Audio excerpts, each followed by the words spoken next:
Vamos começar. Nós hoje vamos falar do aleitamento materno, tanto em situações especiais, quanto as dificuldades mais comuns no aleitamento. Eu sou Karina Maia, eu sou residente do primeiro ano de pediatria, e a residente Deise Moura, que está aqui ao lado, também vai falar. Nós duas vamos fazer algumas demonstrações para vocês também. A gente está sob a orientação da doutora Adriana Taveira, também com a ajuda do Dr. Jefferson.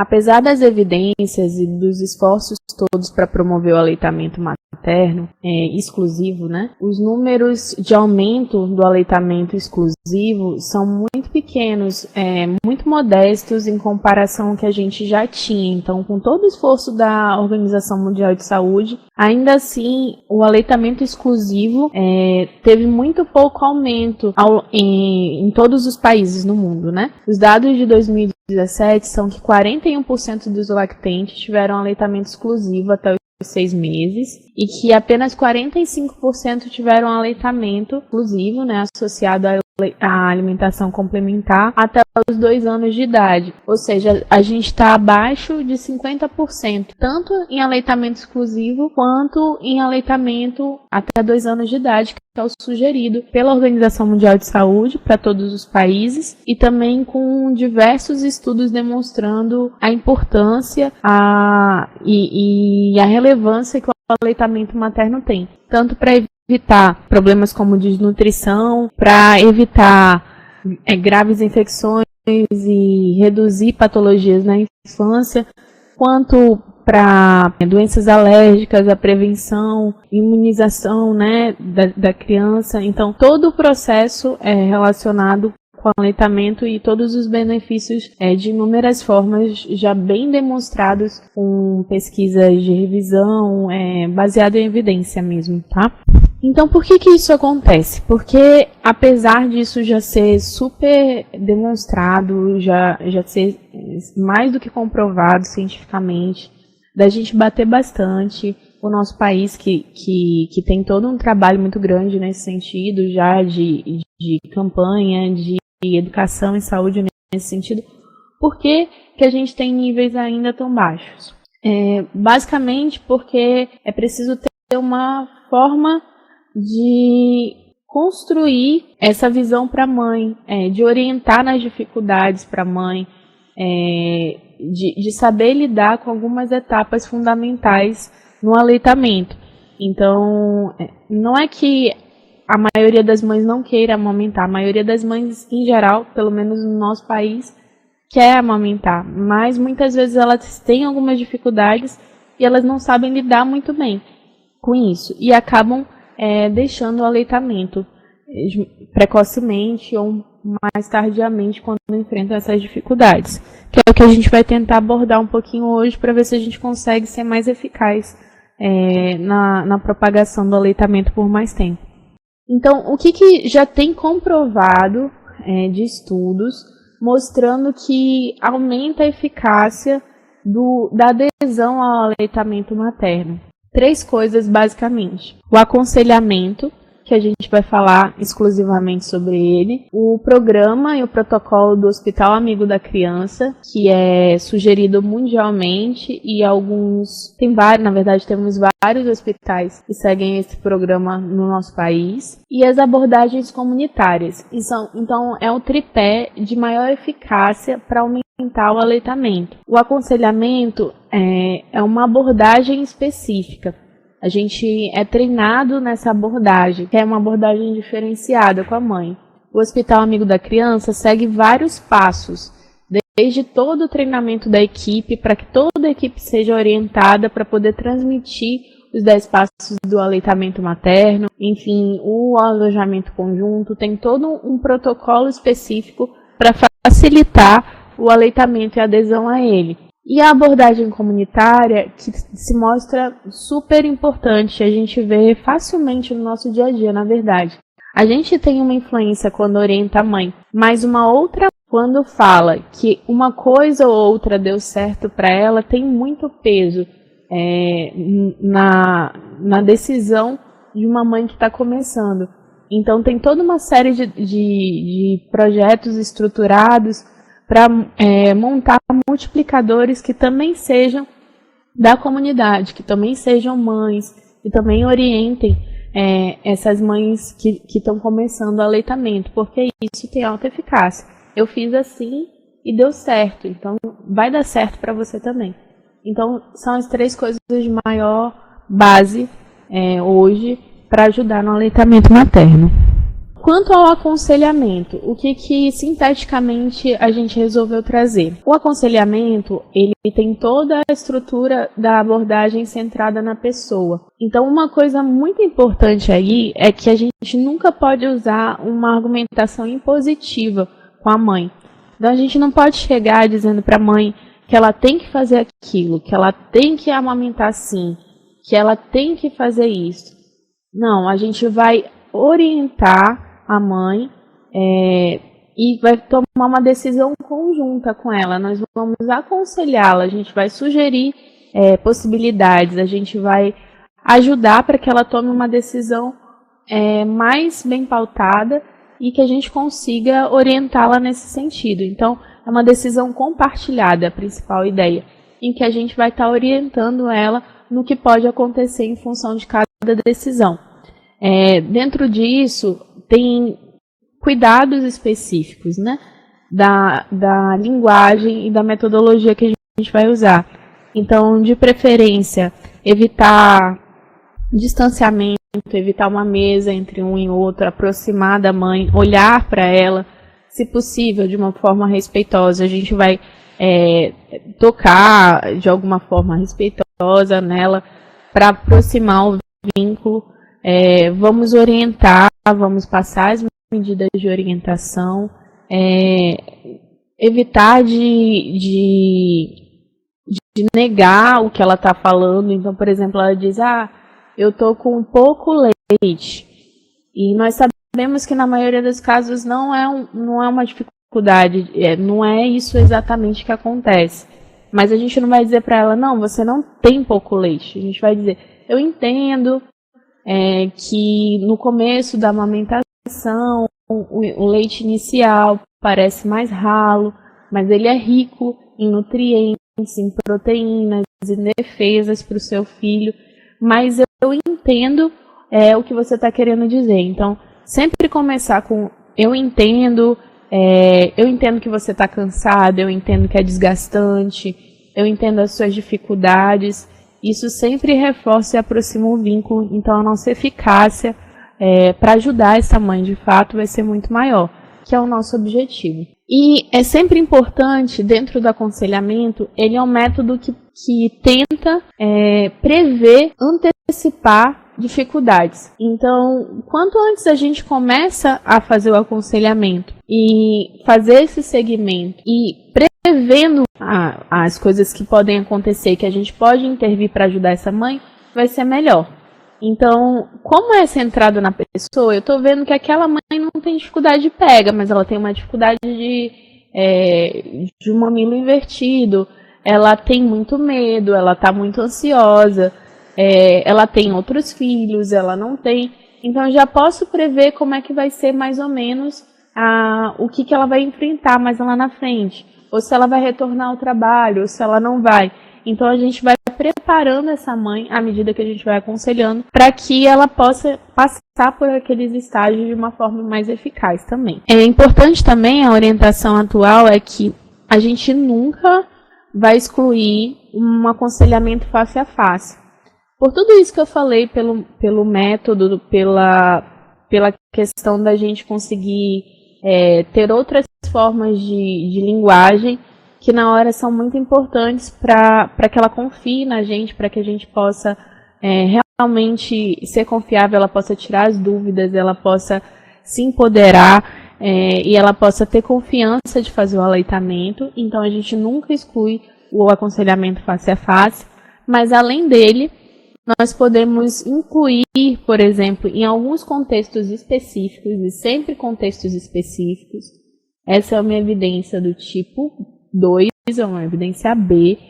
Então, a mãe está com uma dificuldade específica, ela não tem como vir, ela está num local distante, remoto, a gente está em situações afastadas. Então, a gente pode orientar orientar ou tirar uma dúvida por um meio remoto, por exemplo, um telefone, por exemplo, a internet, por exemplo, uma videochamada, para orientações de dúvidas específicas que às vezes podem ser muito úteis em situações como esses contextos. Mas nunca exclui o aconselhamento face a face, que é sempre muito importante. As consultas de aconselhamento, ou não necessariamente as consultas, mas o aconselhamento é sugerido ao longo dessas etapas que a gente vai ver. Então, são sugeridas 6 consultas de aconselhamento para a mãe que está em aleitamento materno. Uma ainda no pré-natal, que é muito importante, porque é aí que a gente vai começar a quebrar vários mitos e vai começar a preparar essa mãe para o início da amamentação, para quando ela estiver na primeira hora, da importância disso, das dificuldades que ela pode enfrentar e de como ela vai lidar com esse primeiro momento, que é um momento muito marcante, que pode se tornar favorável se ela foi orientada direito. E pode se tornar muito difícil a partir daí se ela não foi bem orientada. E ela já vai rechaçar o aleitamento de cara se não tiver essa orientação adequada. Além dessa primeira consulta no pré-natal, uma consulta de orientação, de aconselhamento para essa mãe logo ao nascer. Então, logo que a criança está começando a amamentar, de preferência na primeira hora, mas em até 2 a 3 dias. Depois, uma outra consulta de segmento nas próximas 2 semanas, que é quando ela vai ter as dificuldades iniciais, por exemplo, as fissuras, os traumas mamilares, a mastite, que são muito intensas nessa época, que são as dificuldades mais marcantes nesse período. Depois uma consulta com 3 a 4 meses, que a gente vai ver o segmento, e também a maioria das mães, pelo menos na nossa região, retornam ao trabalho nesse momento. Então é um momento importante de intervenção. Depois uma consulta aos 6 meses, que é quando a gente vai começar a alimentação complementar, mas a gente vai continuar estimulando o aleitamento materno. E depois dos 6 meses de idade, para estimular esse aleitamento até os 2 anos de idade. Então seriam esses 6 momentos para a gente intervir. E aí nós vamos começar a ver algumas dificuldades iniciais do aleitamento. Mas antes de ver essas dificuldades iniciais, a gente vai falar de algumas orientações básicas, orientações gerais, que são importantes sempre que a gente for ensinar, orientar o aleitamento materno. Que aí eu vou tentar demonstrar para vocês para ficar um pouco mais didático, tá bom? Então a primeira coisa antes de corrigir a pega, sempre acalmar o neném. Então toda vez que a gente vai pegar uma literatura, ela nos orienta que o neném deve ser colocado para o aleitamento, nosso recém-nascido, calmo, porque senão é muito difícil dele pegar o seio, ele não vai conseguir fazer a pega correta, porque ele não vai conseguir sugar adequadamente. E muitas vezes a gente tem dificuldade nisso, porque a gente vê cotidianamente, mas o neném nunca está calmo, ele sempre está com fome. Mas tem algumas medidas que a gente pode fazer para ajudar nesse sentido. Então, que medidas são essas? A primeira coisa é colocar o nosso ervinho aqui, o nosso placente,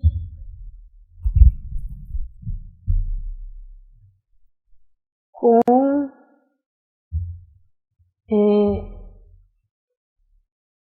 a postura certinha de conchinha aqui no nosso lençolzinho. Então a gente vai fazer uma dobra inicial na cabecinha do neném aqui.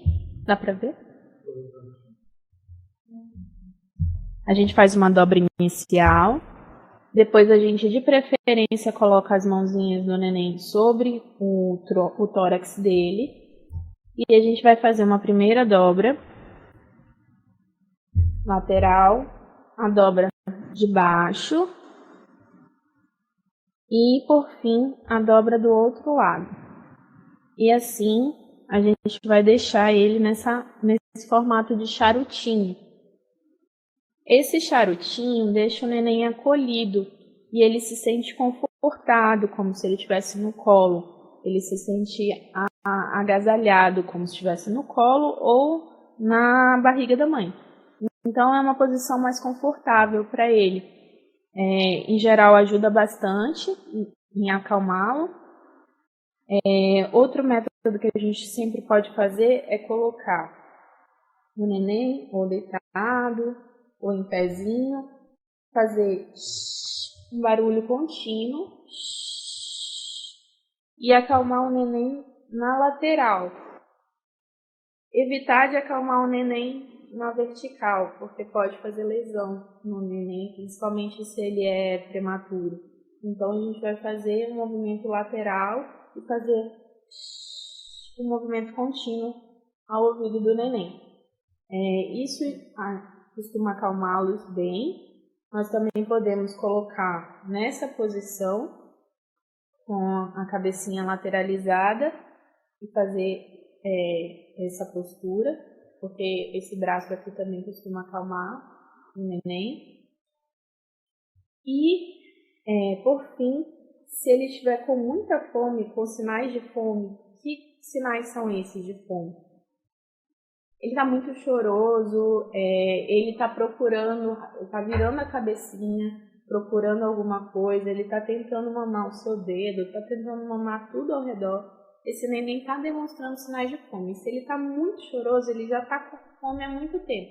É importante a gente orientar a mãe, antes do neném chorar, que a gente pode observar esses sinais. Então, criança pequenininha, um recém-nascido, um lactente, não está acordado de graça.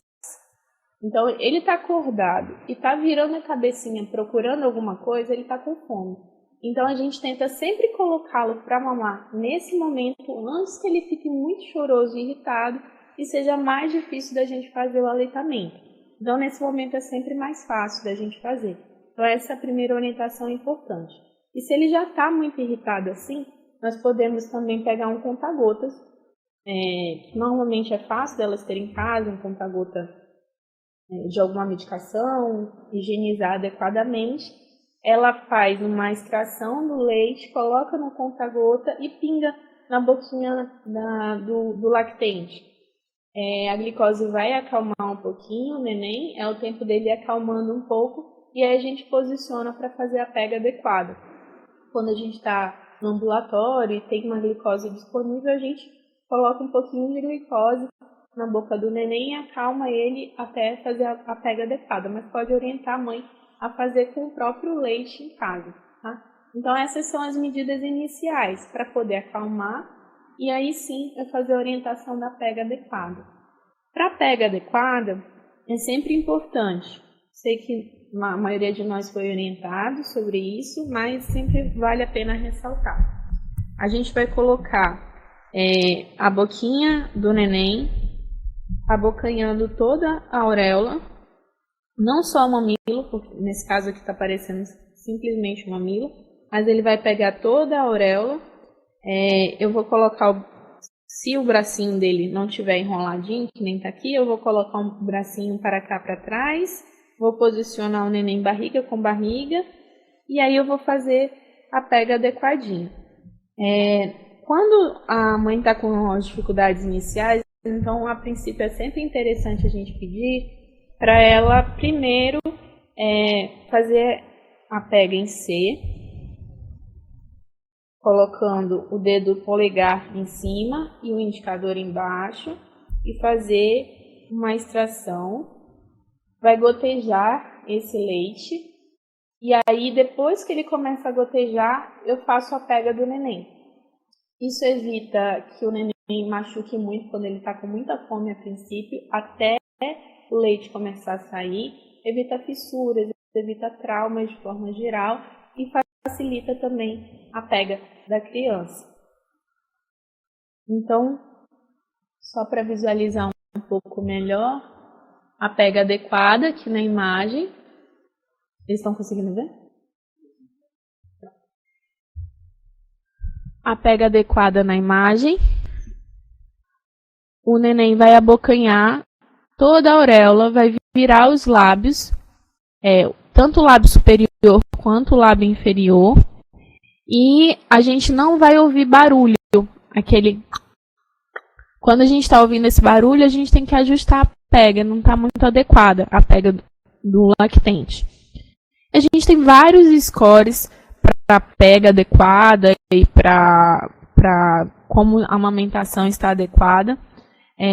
Muitos, nenhum deles é 100%, mas tem um score que é mais prático, mais fácil e nos ajuda no cotidiano, que é o score LAT, que ele vai avaliar basicamente se a mãe tem algum trauma mamilar, se ela está fazendo a pega certinha, que nem a gente está vendo na imagem, se o neném faz algum barulho, a sucção, e se a mãe precisa de alguma ajuda na hora de fazer a pega, se ela está conseguindo fazer por ela mesma ou se a gente tem que interferir na pega desse neném. Então são sinais que são interessantes da gente observar na hora que a gente está vendo a amamentação da mãe. Bom, depois dessas orientações básicas, eu vou mostrar para vocês algumas coisas que podem nos ajudar nas dificuldades mais comuns, que a Daisy vai falar para vocês. Mas aí eu vou fazer logo a demonstração das coisas que podem nos ajudar nesse momento. Então,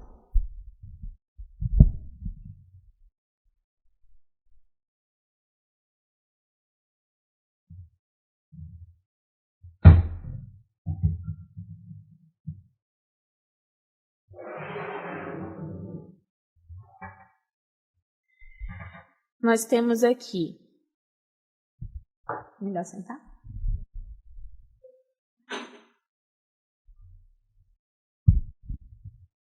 Nós temos aqui um copinho, um copinho de vidro. Esse é um copo bem apropriado, então ele foi feito especificamente para isso. Mas a gente tem copos mais simples, também mais baratos, mais fáceis de achar, como esse copo de plástico. E também podemos fazer com um copo de café descartável. O de vidro, ele é mais adequado, mais fácil de higienizar, ele é mais rígido, então facilita. Mas a gente pode sempre orientar a mãe que ela pode fazer com um copinho de café em casa também. Então, quando a gente está com traumas, a gente tem um mamilo invertido, a gente tem dificuldades na pega desse neném iniciais, nós podemos fazer a orientação de ofertar o copinho. Então, a mãe vai fazer a extração do leite, ou manual, como eu orientei previamente, sempre colocando o polegar e o indicador e fazendo esse movimento repetidamente até conseguir tirar a quantidade de leite básica para fazer a oferta para o neném. À direita eu vou fazer assim e à esquerda eu vou fazer com a mão esquerda, de preferência, e também com o polegar e o indicador, se possível sempre dessa forma. E aí eu vou conseguir ter uma quantidade pro lactente, também se ele não está fazendo a sucção de forma adequada, ele está com dificuldade de sucção, está com dificuldade de pega pelo mamilo, por traumas, eu vou orientá-la a fazer a extração, porque isso vai manter a produção de leite. Então, vou sempre orientar que seja no mínimo 8 vezes ao dia, para manter essa produção adequada. Vou posicionar a criança mais verticalizada, mais sentadinha, não deitada. E vou oferecer para ela embaixo da língua, entre o lábio e a língua. Assim, não é para girar o copo, para que a criança engula tudo de uma vez. A gente vai colocar entre o lábio e a língua, para ela, com os movimentos da língua, e ingerindo aos poucos.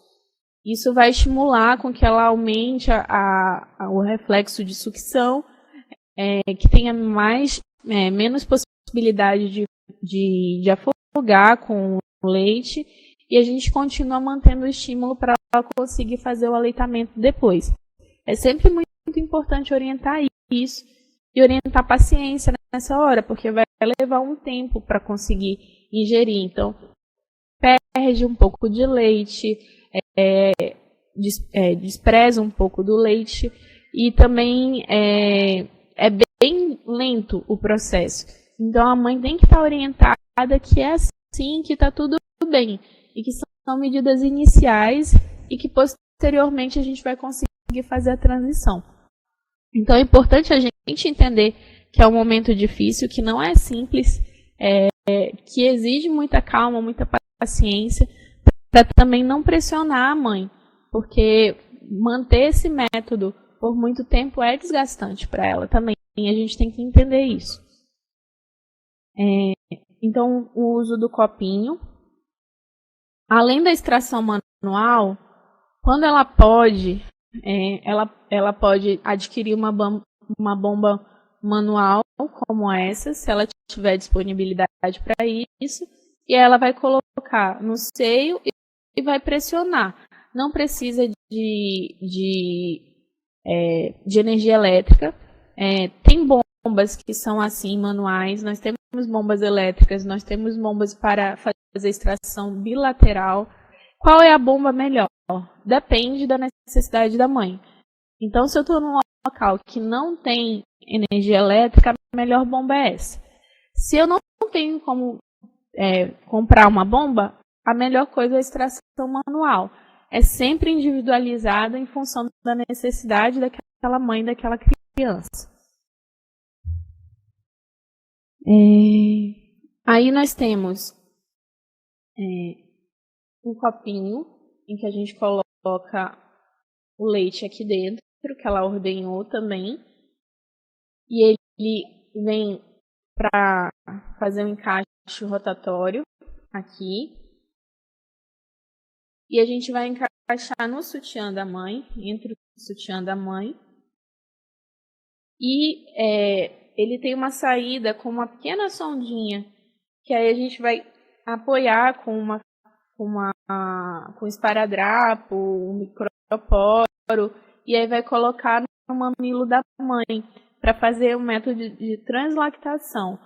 Parece complicado, mas é bem simples. A gente apoia ele no suporte do sutiã e apoia ele aqui no mamilo. Dessa forma, mais ou menos. E assim, quando a criança estiver sugando, ela vai ter tanto o leite que está sendo sugado do seio, quanto o leite que está sendo sugado do copinho da translactação. Isso ajuda quando a produção não está eficaz, então a gente quer aumentar a produção dessa mãe, ou quando a criança estava acostumada, por exemplo, em usar mamadeira ou usar o copinho, em que o volume era maior, e agora ela fica irritada quando sai pouco leite, e assim a gente vai estimular um fluxo mais adequado até reacostumar a criança com esse processo. Então, pode ser assim, a gente pode usar um copinho com uma tampa e adaptar uma sonda normal que a gente tem no hospital, no ambulatório. Tem várias possibilidades. Esse daqui só é um mais pensado para isso, mas a gente costuma adaptar bastante no hospital. E para trabalhar com o mamilo invertido, a gente usa esse método que é bem simples, na verdade. Nós vamos pegar uma seringa de 20 ml, preferencialmente, pode ser de 10, de 20, mas 20 em geral é mais fácil. E aí nós vamos, ela estava com o êmbolo colocado dessa forma, e ela tinha aqui na ponta o final da seringa. Então a gente corta esse final da seringa,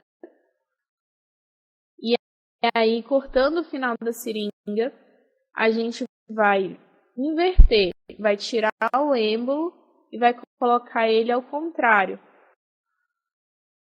dessa forma.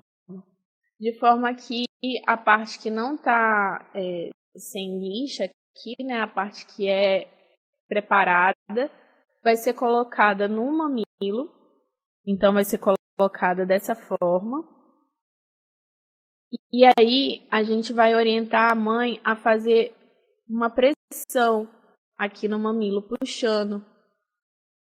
A orientação é entre 30 e 60 segundos, dependendo do conforto dessa mãe. Então, nunca pode ser traumático, nunca pode machucar, nunca pode ferir essa mãe.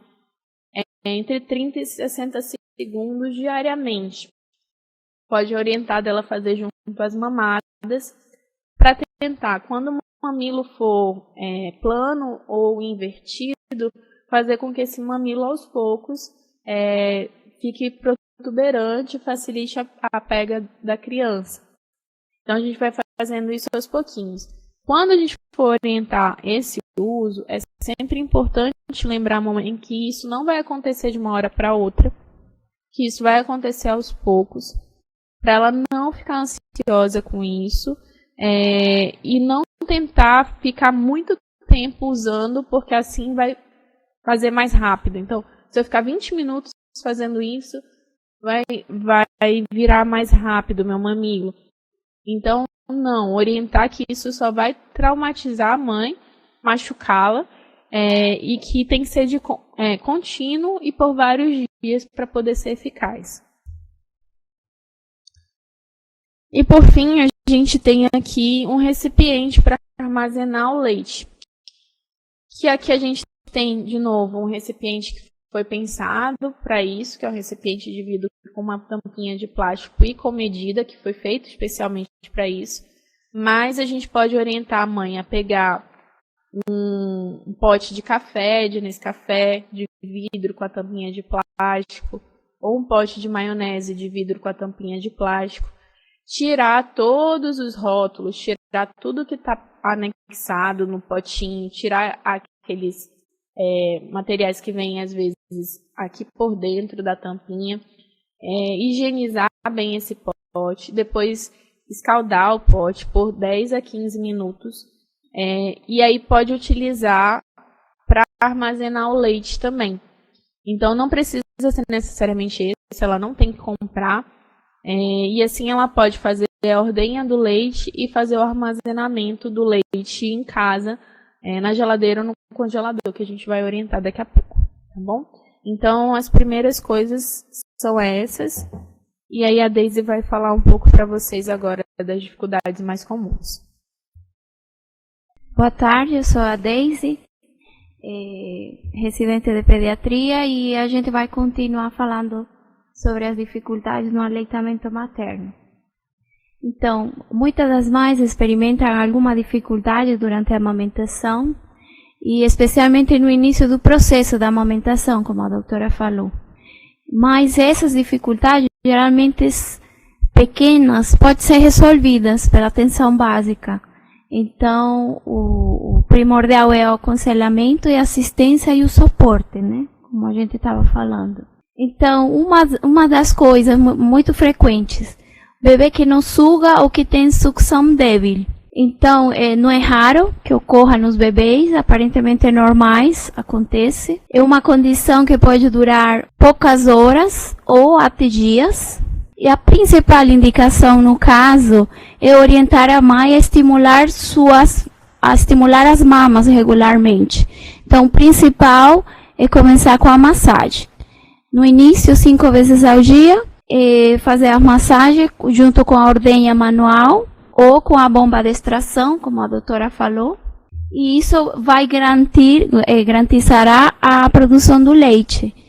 E aí, a gente vai oferecer depois para o bebê mediante o copinho. Se houver resistência nas tentativas de ser amamentado sem causa aparente, então, primeiro, primordial, como a doutora falou, é acalmar o bebê e a mãe, suspender o uso de bicos e chupetas, insistir nas mamadas por alguns minutos de cada vez e observar também se o bebê está sentindo algum desconforto, se tem alguma dor na hora do posicionamento para mamar.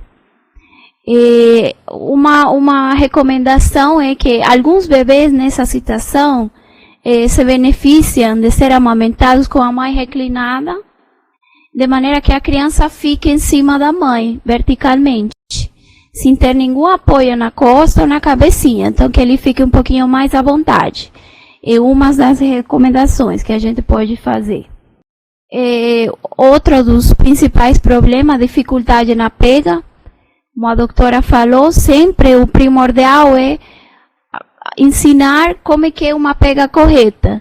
Então, as dicas que a gente sabe que a boquinha está aberta, tem a boquinha do peixe, a nariz não encosta no seio, ou seja, ele está respirando, as bochechas enchem quando ele suga o leite, os lábios estão para fora, a barriga fica com a barriga da mãe, barriga com barriga, e o queixo está encostado no peito. E grande parte da auréola, ela está dentro da boquinha do bebê.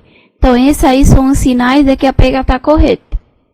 Então, a primeira coisa a ser verificada é observar se ele está bem posicionado, se ele está desse jeito, se abre bem a boca, se as mamas estão muito tensas, engurgitadas, ou se é mamilo plano ou invertido, também a gente tem que observar isso.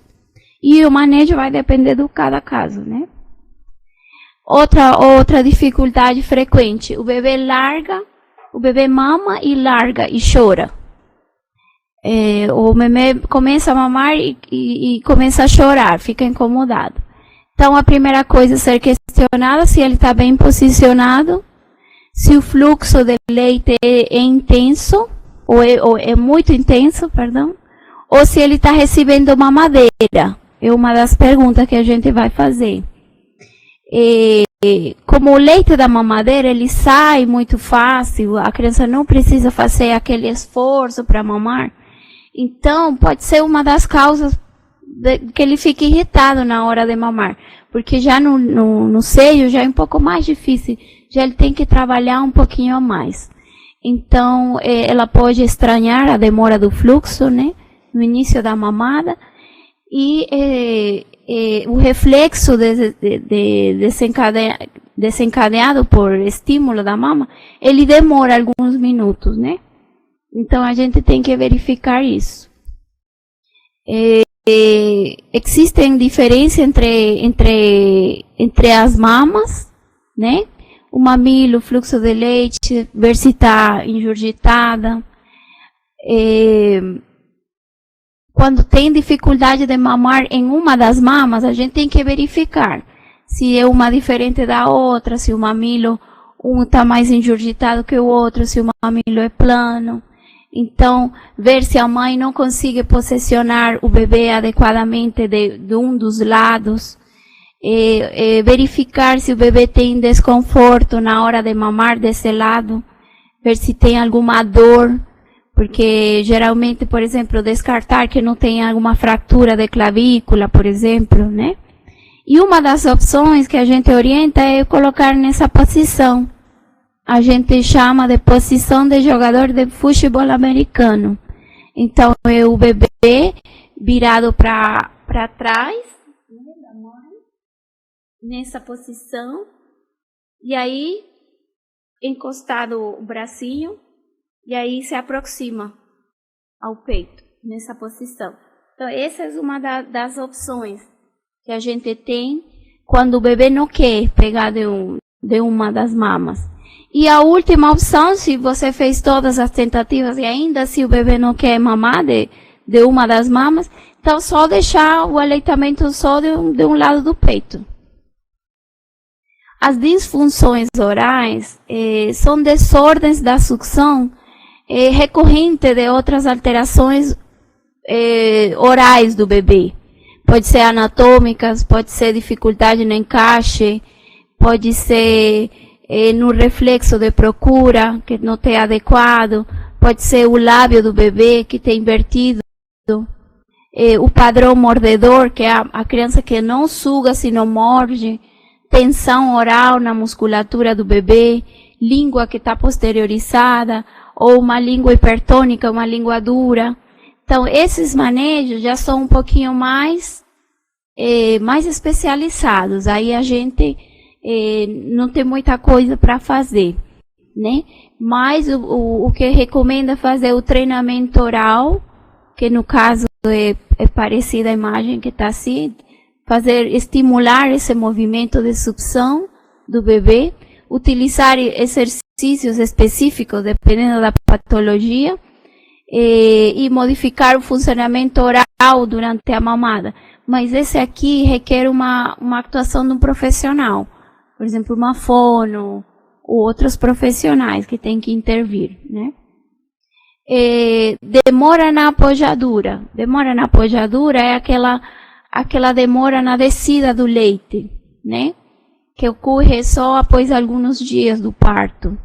Então, nesses casos, o que se recomenda? Tranquilizar a mãe, orientar as medidas de estimulação da mama, com sucção frequente do bebê e a ordenha, e no caso a translactação, que foi a técnica que a gente está vendo aí, a técnica que a doutora explicou. Essa é uma das indicações de translactação, a baixa produção do leite, ou a demora na apojadura. Os mamilos planos invertidos, eles podem dificultar o início da amamentação, mas não necessariamente impedem, porque o bebê não só precisa do bico, ele precisa também da auréola para fazer a extração do leite. Então, uma das manobras que a gente faz para comprovar se tem mamilo invertido é pegar entre o indicador e o polegar e fazer esse estímulo. Se ele entra, então a gente está falando de mamilo invertido, né? No caso, aí na imagem, a gente pode ver como é um mamilo maior do que o normal, um semiplano, ou plano e um invertido. Então, o que a gente vai fazer? Transmitir para a mãe que com paciência e perseverança o problema pode ser superado. E o bebê, ele vai fazer com o movimento de sucção, ele vai tornar esse mamilo mais prominente. Então, ele também vai ajudar. E aí, o que a gente recomenda é que a mãe ordenhe o leite enquanto o bebê não suga, né? Para manter, sempre o importante é manter a produção. E o bebê o leite ofertado tem que ser ofertado no copinho. E como a doutora falou, no caso, usar a seringa, tá? Para tentar fazer aquele estímulo. Sempre antes da mamada. Você faz o estímulo do mamilo com a seringa, aí depois bota o bebê para mamar. É muito importante que a auréola seja macia, então aquela mama engurgitada, dura, a gente tem que primeiro fazer aquele estímulo, aquela ordenha. Outra das opções é usar diferentes posições, como a gente vê aqui, deitada, no colo, sentada, aquele de jogador de futebol americano, e fazer esse estímulo. Esse aqui é um aparelhinho especial para fazer a produção do mamilo, mas no caso a gente pode usar a seringa também.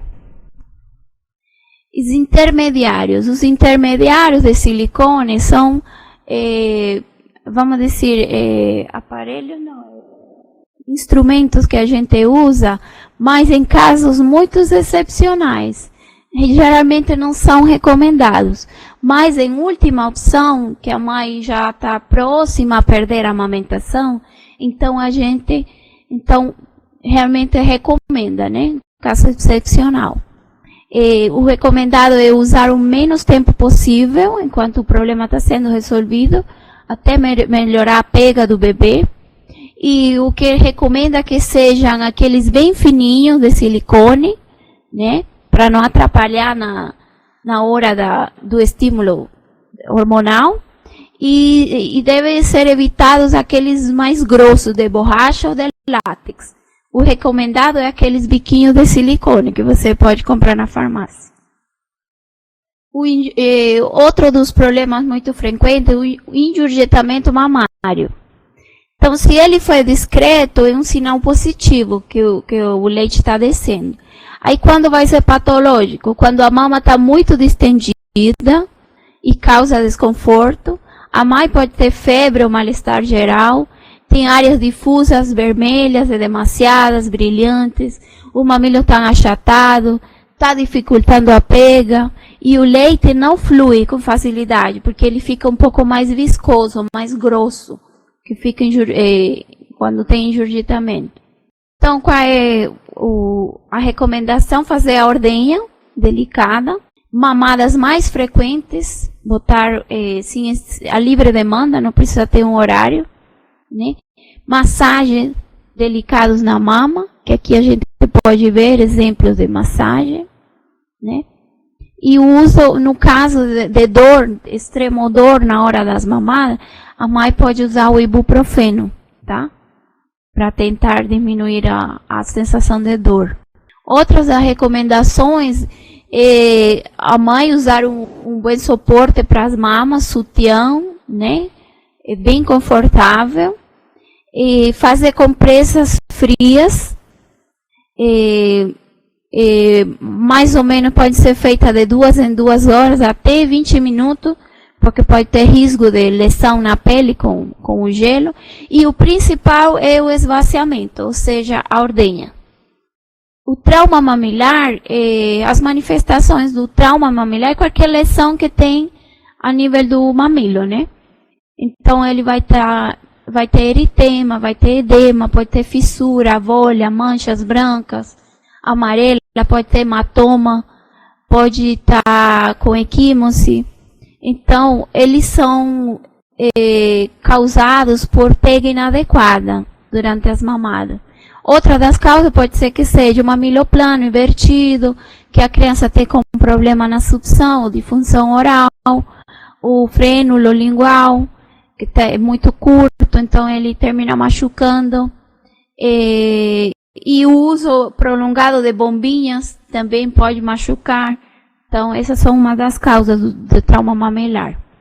Aí, o recomendado é fazer a aplicação do próprio leite materno, extrai um pouquinho e lubrifica o mamilo. Iniciar a mamada pela mama que está menos machucada. Sempre é importante ordenhar antes a mamada para que o bebê não tenha que fazer aquela força a mais para desencadear o reflexo, né? Usar diferentes posições para tentar tirar do ângulo. Se o mamilo está machucado aqui, então vamos botar a criança de ladinho para que ela não pegue em cima da fissura, né?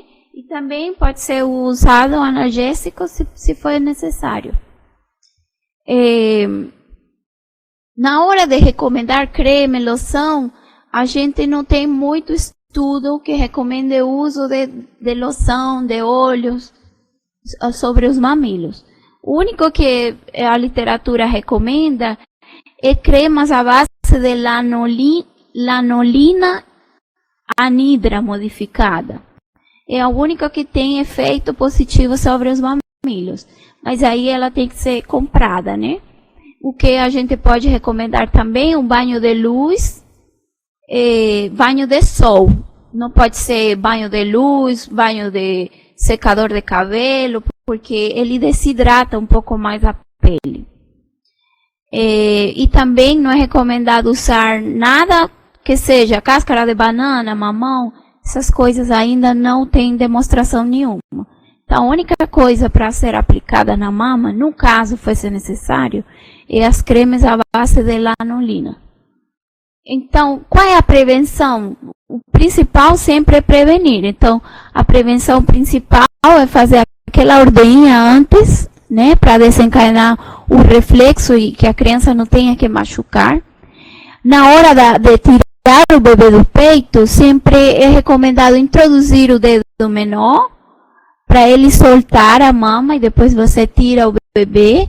E não é recomendado o uso de bicos de silicone, porque aqui, no caso, se ela tem um bom bico e está machucado, esses bicos atrapalham e pode machucar mais. E tampouco se usa, e também não se usa o óleo, o creme, nada disso. A candidíase oral, ela é uma infecção que é comum, pode atingir a pele do mamilo e a aureola, e aí as manifestações é prurigo, sensação de queimação, dor na agulhada, principalmente após a mamada, a pele pode ficar vermelhinha, brilhante, ou apenas com uma descamação fina. É raro, mas pode aparecer placas branquecinas ao redor do mamilo, e na criança pode ter também lesão característica, que são as costras brancas, né?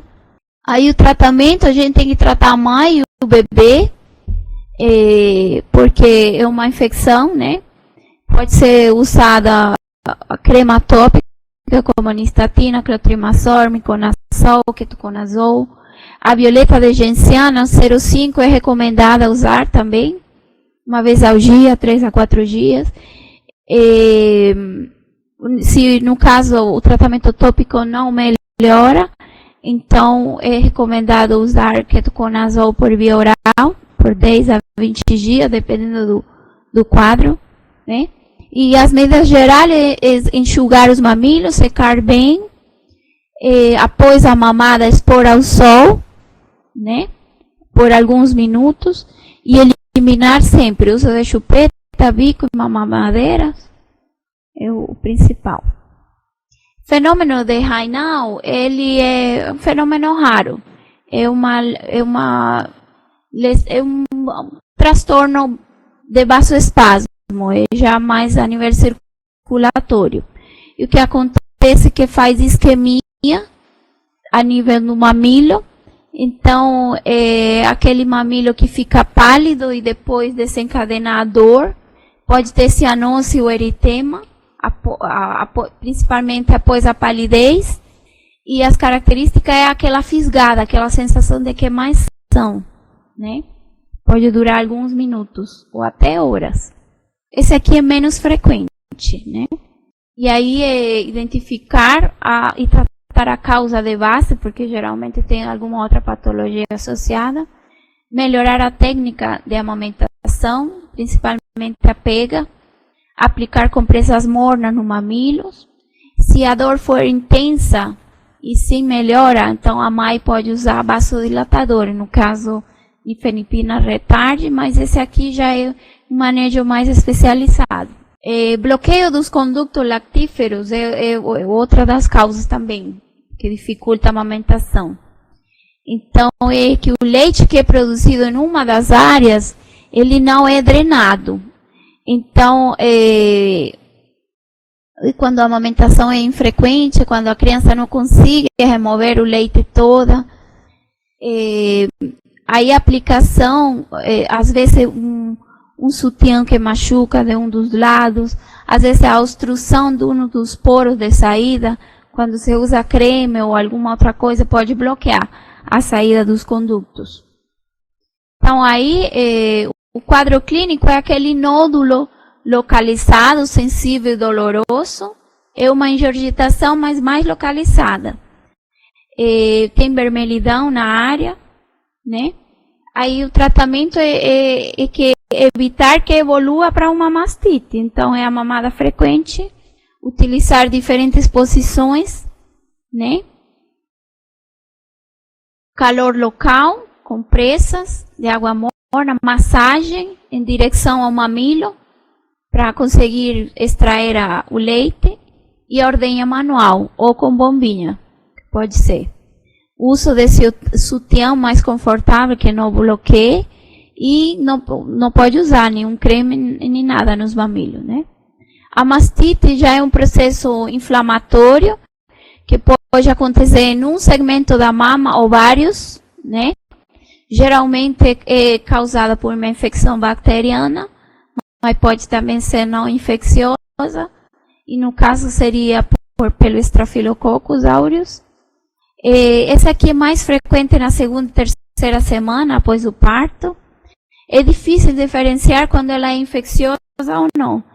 E aí o quadro clínico é uma mama bem dolorosa, avermelhada, demasiada, quente. Uma infecção pode ter febre, mal-estar geral, aí vai depender de cada caso. O tratamento, o manejo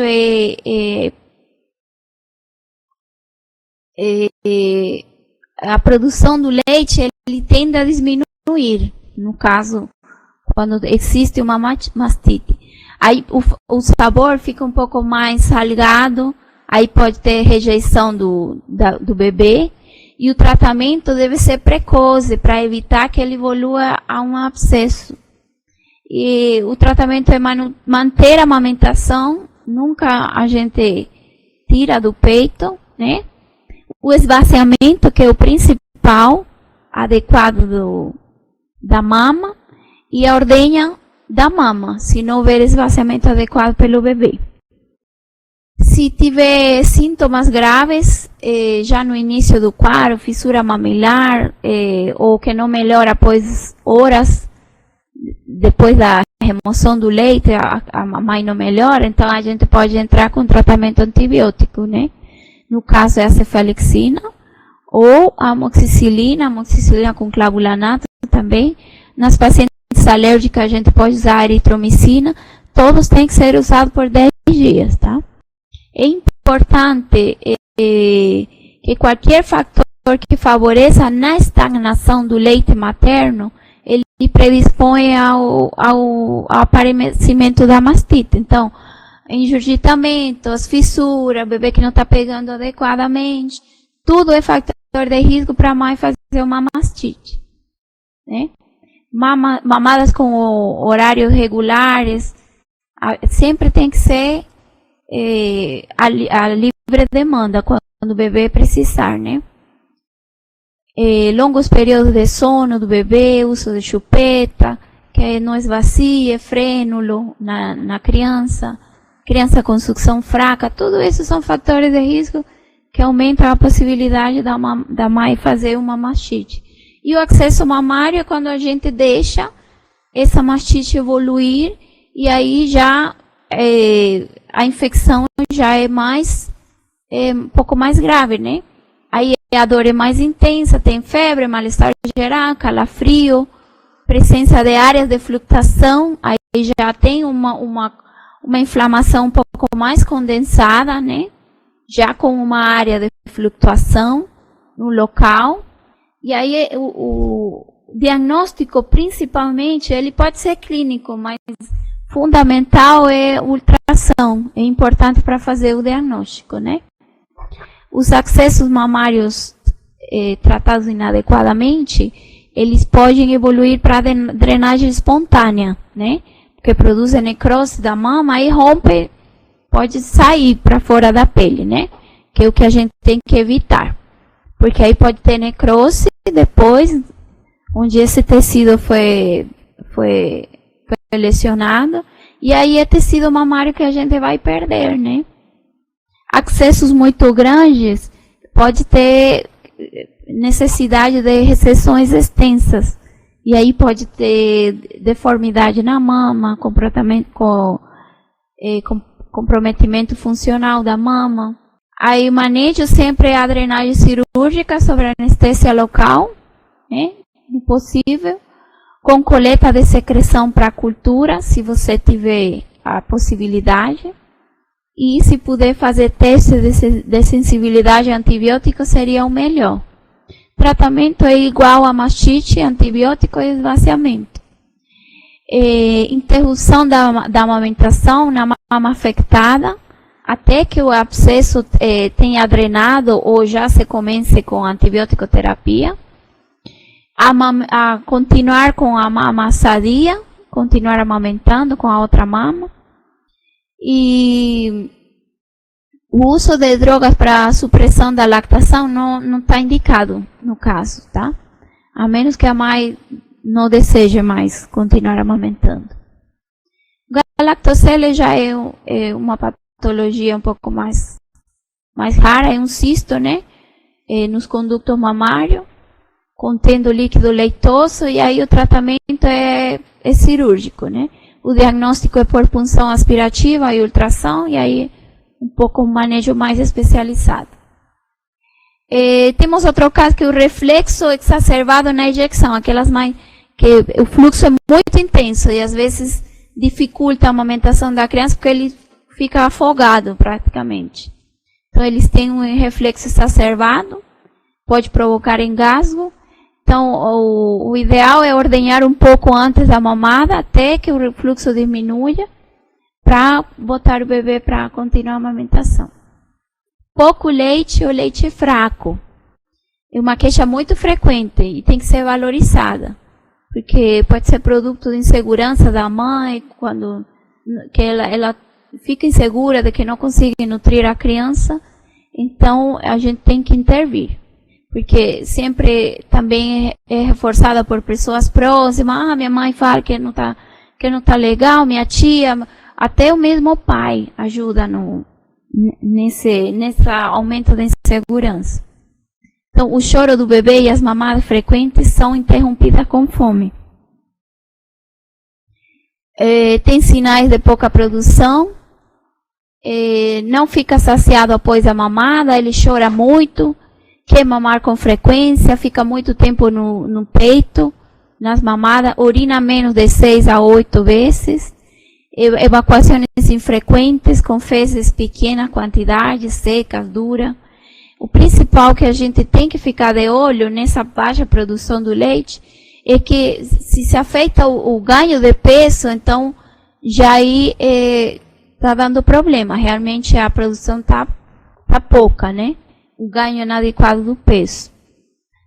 Ou o esvaziamento inadequado das mamas, que pode dificultar a diminuição da produção.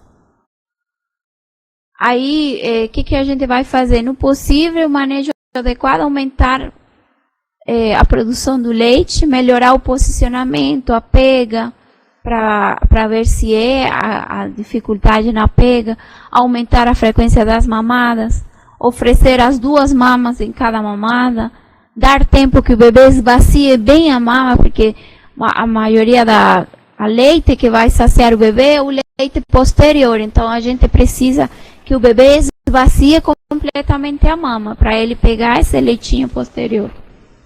Trocar as mamas várias vezes, né, em uma mamada, se a criança estiver sonolenta, né? Evitar o uso de mamadeira. A mãe tem que ingesta de líquido suficiente, tem que tomar bastante água, né? E repousar para tentar tranquilizar a mãe. Em alguns casos, a gente poderia usar medicamentos que aumentam a produção do leite, que no caso seria a domperidona ou a metoclopramida. Pode ser usada aproximadamente 1 a 2 semanas, porque eles aumentam os níveis de prolactina, então tem essa indicação. No contrário, a hiperlactação é muita produção, né? Um excesso na produção. Então, a mãe fica com aquele desconforto permanente, né?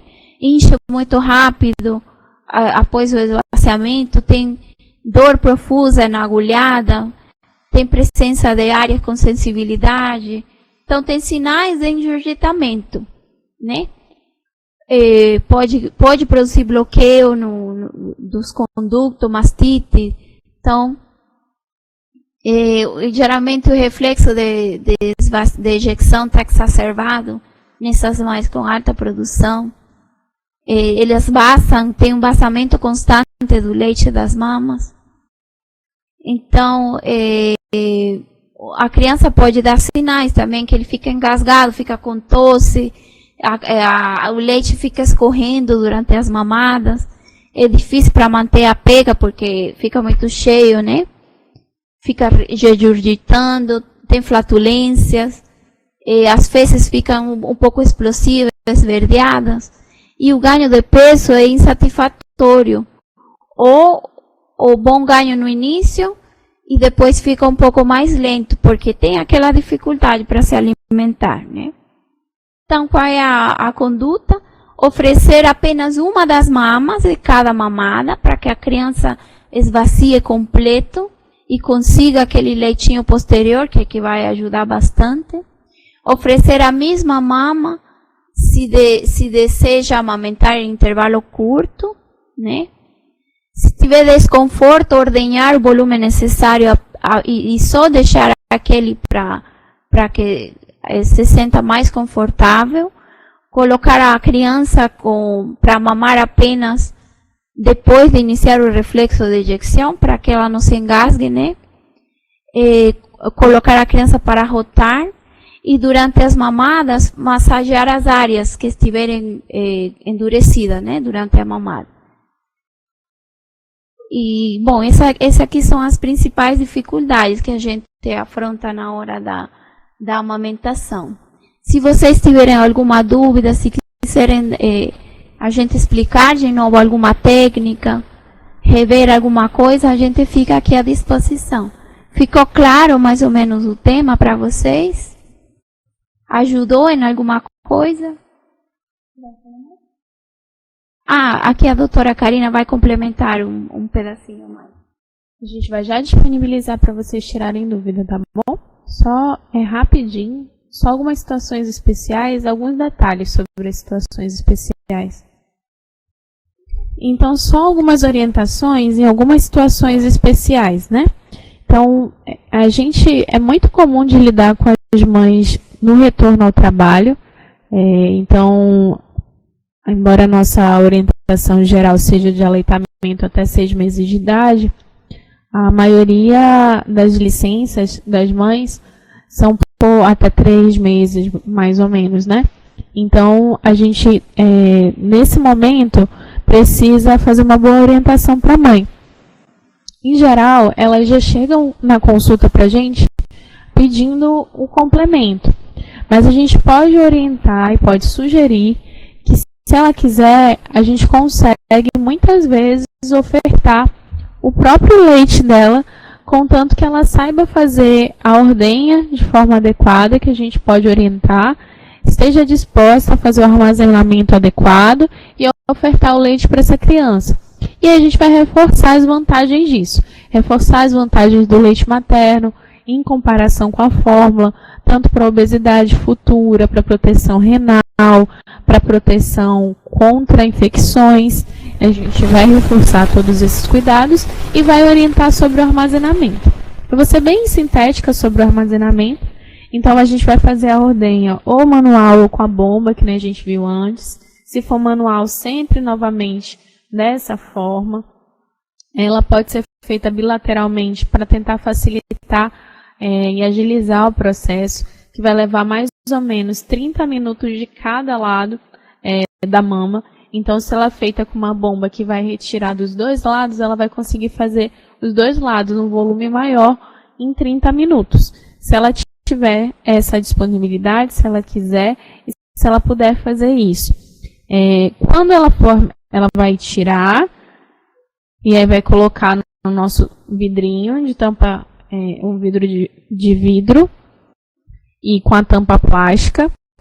E aí que vai estar higienizado adequadamente, ficou 10 minutos a 15 minutos, de preferência 15 minutos fervendo, né, escaldando, quando elas costumam conhecer melhor. E aí a gente vai e coloca, mas só saiu 40 ml.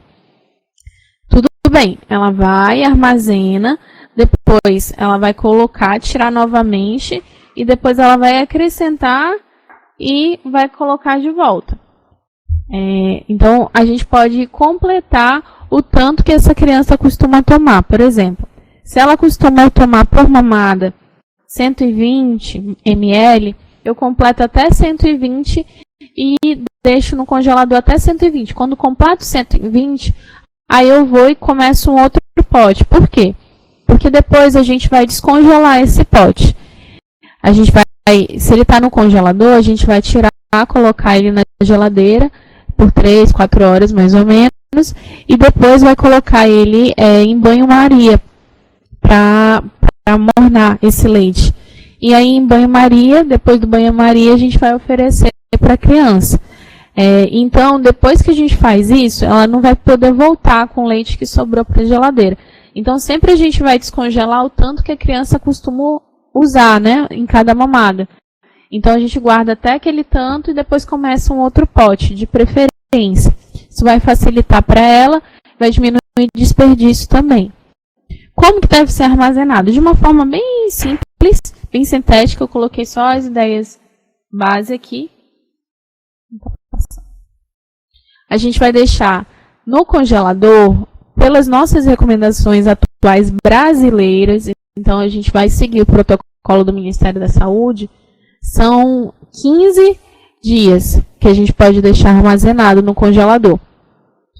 Existem outros países que têm outros protocolos, isso está em pesquisa e provavelmente vai ser mudado, mas hoje as nossas orientações são 15 dias. Então, com segurança, o que a gente pode orientar para a mãe é isso. 15 dias no congelador e 12 horas na geladeira, que a gente pode orientá-la, tá bom? E para descongelar, 3 a 4 horas na geladeira e depois aquecer em banho-maria para a criança. Ela não precisa ferver esse leite, ela precisa escaldar o recipiente que vai ser armazenado o leite, tá bom? E quando ela retorna do trabalho, à noite, se ela está em casa à noite, ofertar livre demanda para essa criança à noite. Para ela conseguir fazer isso, ou ela tem que ter a disponibilidade no local de trabalho, que é um processo em que a gente está tentando avançar no país ainda, então a maioria dos locais de trabalho não tem um ambiente adequado para ordem, para armazenamento, mas ou ela vai ter essa disponibilidade no trabalho, ou ela vai ter a disponibilidade, por exemplo, em casa. Num período ela está em casa, no outro período ela faz o armazenamento do leite, de forma que ela tenha pelo menos ordenha 8 vezes ao dia, no período que ela tiver disponibilidade. Então, é um processo, a gente pode tentar, se a gente não conseguir e for complementar de qualquer maneira, sempre estimular para manter o aleitamento materno em algum momento, pelo menos quando ela esteja com a criança à noite, para fazer um aleitamento misto, que ainda assim vai ter mais benefício para a mãe e para o neném, do que simplesmente o aleitamento com a fórmula. Para nenéns de baixo peso, o que a gente considera baixo peso? Eu botei a tabelinha para facilitar depois para vocês. Então, bebês de baixo peso são abaixo de 2,500. Essas crianças têm maior risco de infecção, maior risco de desnutrição, maior risco de morte. Então, é nossa obrigação como profissionais de saúde acompanhar essas crianças mais de perto. Como vocês, eu imagino que devam saber, acompanhar, a gente tem um protocolo específico do Ministério da Saúde para crianças nesse sentido. E tem todo o trabalho do método Canguru para acompanhamento dessas crianças. Então, é sempre importante lembrar que se a gente não faz um segmento adequado dessas crianças, uma criança de 2 quilos que sai, e a gente não acompanha ela com maior frequência no nosso ambulatório, de 1 em 1 semana, de 2 em 2 dias se ela está com uma dificuldade de amamentar, e essa criança tem alguma complicação, é uma responsabilidade eminentemente nossa. A gente tinha que ter ficado de olho mais próximo dessa criança. Todo neném precisa de um olho próximo nesse começo do aleitamento, mas uma criança de baixo peso, assim, é iminente as possibilidades de risco de vida que ela pode ter se a gente não fizer esse acompanhamento. Então, tem que ser feito o método Canguru, colocar na posição adequada, várias vezes ao dia, o estímulo, a orientação sobre a pega e todos os cuidados, mas aqui eu não vou trabalhar com o método todo, mas só reforçar que existe todo o protocolo do método e que a gente tem que acompanhar essa criança até completar 2,5 kg, pelo menos, com frequência, com cuidado, observando como é que está adequado. Toda criança, para saber se o aleitamento está adequado, eu tenho que observar a pega, que a gente já orientou, observar a frequência da diurese dessa criança. Ela tem que ter pelo menos 6 trocas de fralda por dia de xixi. Ela tem que estar nos primeiros dias fazendo cocô todos os dias, sim, tá? Então, tem muito mito sobre isso. Depois, ela pode ter a constipação do lactente, que é uma constipação fisiológica. Mas nos primeiros dias de vida, principalmente se é um recém-nascido prematuro de baixo peso, ele tem que estar fazendo cocô várias vezes ao dia. É um sinal de que ele está com um aleitamento suficiente, que ele está hidratado e que ele está nutrido. E também o ganho ponderal. Então, a gente vai ter que acompanhar esses parâmetros, né? Então, entre 20 e 30 gramas por dia nesses primeiros 3 meses, principalmente nesse primeiro mês de vida. Esse é o nosso alvo de ganho de peso para essa criança.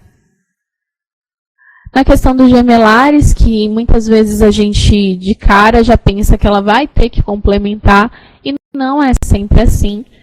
A gente acompanhou já muitos bebês, inclusive de baixo peso, gemelares, que os dois estão em aleitamento exclusivo, que a mãe consegue fazer isso, desde que a gente esteja disponível para essa mãe, esteja orientando essa mãe, acompanhando ela próximo, e que ela tenha ajuda em casa, porque nesse caso a ajuda não é um luxo, ela é uma necessidade. A mãe vai precisar de suporte, de outras pessoas para aportar com ela nesse momento, porque é um trabalho duplicado, um momento que já é difícil inicialmente para uma criança, e ela vai ter que aprender a fazer isso com 2 crianças ao mesmo tempo. Então, algumas dicas aí. É a alternância das mamadas. Tem vários métodos de alternância das mamas e das mamadas, mas, em geral, o mais sugerido é que se alterne os 2 lactentes a cada mamada. Então, em uma mamada, um mama no seio, na outra mamada, o outro mama no seio. Um outro método possível, quando a mãe confunde isso, é que um mama num dia de um lado e o outro mama no outro dia desse lado, de forma que ela troca a cada dia. Isso permite com que tenha menos trauma mamilar, com que eles tenham mais ou menos o mesmo fluxo, com que as 2 mamas sejam estimuladas, e garante tanto um aporte adequado de volume, de fluxo, quanto uma pega adequada, um trauma menor para essa mãe. E muitas vezes ela consegue fazer com os 2 ao mesmo tempo. Isso, se ela consegue, se tem alguém para ajudar, é muito positivo, porque estimula o fluxo e a produção de leite de uma forma muito maior. E aí, só lembrando que é possível aumentar a produção. Então, dependendo do quanto estímulo ela está tendo de sucção desses nenéns e de ordenha também, ela pode fazer uma produção muito maior. Então, quanto mais a gente colocar esses gemelares para aleitar, se a gente conseguir fazer isso em conjunto ainda, vai ser muito mais fácil para essa mãe. E aí, a gente pode, por exemplo, fazer com os 2 ao mesmo tempo, na posição de futebol americano, como a Deise orientou antes para vocês, que é com eles alternado, coloca um e coloca o outro. E nessa posição a gente sempre orienta o uso de um travesseiro antes. Também pode ser colocado os 2 na posição tradicional. E também podemos colocar eles de pé, nas 2 posições. Então, de cavalinho. E eles vão conseguir fazer o aleitamento simultâneo. A Deise já falou um pouquinho para vocês sobre as disfunções orofaciais. Só lembrar dessa posição, essa é a posição mais adequada, principalmente para uma criança que tem fenda palatina maior. Não é uma fenda pequena, não é somente no palato, ela tem fenda labial associada. Então, essa posição de cavalinho, sentadinha, vertical, ela é mais adequada para evitar engasgo, afogamento, sufocação do lactente. Além disso, tem algumas técnicas simples. A mãe pode tentar, com a mão higienizada, bloquear quando for a fenda.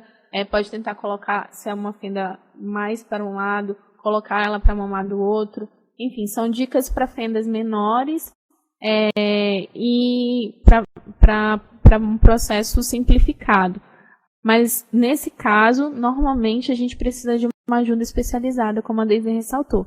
Então, normalmente a gente vai precisar da ajuda de um fono para fazer estímulos de sucção, para fazer exercícios e para, às vezes, usar alguns instrumentos para poder nos ajudar.